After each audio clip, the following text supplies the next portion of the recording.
في أحد الليالي العاصفة كان في بطل حرب قاعد جنب مراته اللي بتولد بستان مولوده من جديد. في نفس الوقت كان في عدد كبير من السحرة بيستشعروا تدفق هي للطاقة السحرية وإن مولود هيتولد عنده طاقة قوية عظيمة لأول مرة تحصل بين آلاف السنين، إنه بشر يتولد بكل الطاقة ديت ويغير العالم.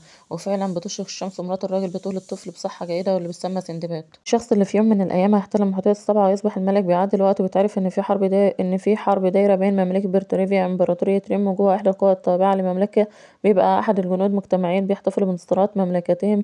بيجي اتنين من الحراس لوالد سندباد اللي بيكون اسمه بدر، بيعطوله أكياس ضخمة مليانة دهب، بيقولوله دي مكافأتك معانا مقابل إنجازاتك في الحرب، لكنه بيرفض وبيقول لهم وزعها المولودين هنا وسيبهم. مش واضح انه خسر رجله في الحرب. بيروح يكمل شغله في الصيد وبيقول انا ما عدتش عايز اقاتل اكتر من كده. بيجيب الشبكه عشان يصطاد، لكنه ساعتها بيكتشف ان سندباد نايم تحت الشبكه. فبيضحك بيقول له ايه يا ابن الهبله، ايه اللي جابك هنا؟ وبيقعد يلعبه. فجأة بتحصل عاصفه رعديه بيحاول يخرج منها ولكنه مش عارف. ساعتها بتظهر مهووس سندباد وبيقول له الطريق من هنا، وبيستغرب كده لكنه بيقرر يسمع كلامه. فعلا بيقدر يخرج من العاصفه وسط صدمه الارض. بتعدي سنتين وبيشوفوا شخص غريب عمال يهرب من الحراس. بيحاصروه عند المحاضر لكنه بيفضل انه ينط في البحر لانهم يمسكوه. في الصباح سندباد بيجيب الاكل لابوه وبيطلب منه انه يسمح له يجي معاه على البحر، وبيقول له انه كبر بقى عنده 5 سنين ومتأكد انه هيقدر يساعده. لكن ابوه بيرفض، بيقول له انت لسه صغير وهتتعبني، لما تكبر شويه هبقى اخدك معايا، ولحد ما ده يجي اليوم عايزك تجهز نفسك للشغل، اتفقنا؟ بعدين بيجي مجموعة من الأشخاص بيفضلوا يشتموه وبيقولوا له يا خاين، احنا كلنا هنا بنعاني وانت عايد عشان تصطاد، انت لازم تروح الحرب، يا بجحتك يا أخي. وبنعرف ان في خلال السنتين دولت دخلت بريطانيا في حرب مع امبراطورية ريم واللي كانت اقوى منهم بمراحل سواء عسكريا او اقتصاديا، وده السبب اللي خلى سكان بريطانيا افتقروا تدريجيا وبقى حلمهم يكسبوا الحرب عشان يستعيدوا ثرواتهم. واللي بيرفض انه يشترك في الحرب يعتبروه زي الخونة ويقولوا له يا خاين، وده اللي خلاهم يتلموا على بدر وضربوه قدام ابنه لحد ما اغمى عليه. وابنه قعد يفوق فيه وابنه بيقول له انت بطل حرب، ازاي تسيبهم يضربوك؟ انت ممكن تضربهم. لكنه بيرفض انه يضربهم، فابنه بيزعل منه وبيسيبه ويمشي. قبل ما يمشي بيقول له انت جبان.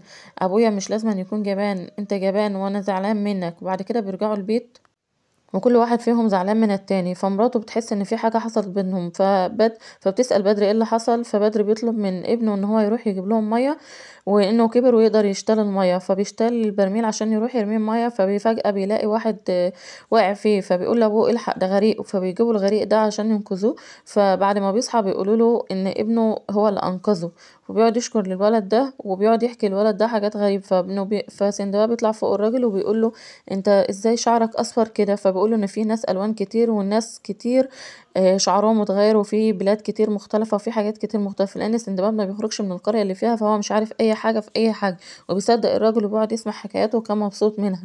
فجأة بيجي الجنود وبيقولوا له ان في واحد خاين ومستخبي هنا، فهم بيخافوا منه.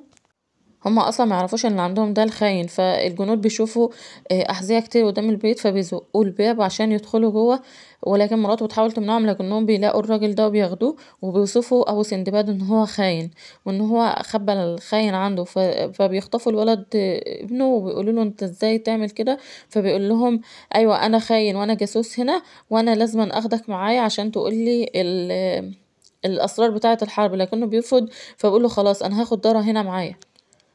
وبيقعدوا يضربوه ويعذبوه، لكن بيجي والد سندباد فجأة وبيحاول ينقذهم لكنهم بيضربوه وبيقولوا له انت خاين، انت ازاي تحط الخاين هنا؟ والخاين ده بيقول لهم انا لازم اخد منك معلومات عن الحرب ولازم تدهاني. فهو بيرفض وبيقول له لا انا مستحيل اكون خاين واطلع خاين لبلدي. فبقول له خلاص انا هموت ابنك. فبقول له لا هات ابني، انا مستحيل اخلي حد يلمس ابني او يقرب منه. وفجأة بيقوم رايح جري عليه ويقوم رايح ضربه فبيموتوه. والجنود بتقبض على والد سندباد وبتقول له عقابا لك انت هتسجن معانا وهناخدك للحرب. فبيقول لهم محدش يقرب من عيلتي، فهم بيقعدوا يشتموا اهله وعيلته وبيوصفوه بالخاين. فبيقول لهم محدش يجي جنب اهلي ولا يضربوهم ولا يقرب منهم، لا بما انكم عايزيني اروح الحرب فانا هروحها، ده اللي يرضيكم. وبيكشف لهم عن هدومه وبيقول لهم دي اثار الحرب اللي انتوا بتودوا اهلكم فيها وتموتوهم وتعذبوهم، هي دي الحرب. انتوا ترتاحوا لما نروح يحصل لنا كده؟ ترتاحوا لما اهلكم يموتوا؟ ترتاحوا كده؟ فهم بيتصدموا لما يشوفوا جسمه صعب عليهم وبيقعدوا يعيطوا، لكنهم مش بيعملوا حاجة لانهم عايزين يستعيدوا ثوراتهم.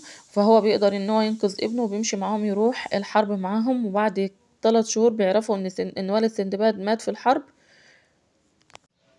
بيعرفوا ان والد سندباد مات في الحرب وبيرجعوا منه سيفه بس ما بيبقاش منه الا سيفه ذكرى لهم. سندباد بيكتشف ان ابوه كان على حق وان الحرب دي دمار وان هما مش بيحبوا الحرب وان الحرب دي دمار وبتخرب البيوت وبتخرب البلاد، وبيزعل جدا لموت ابوه.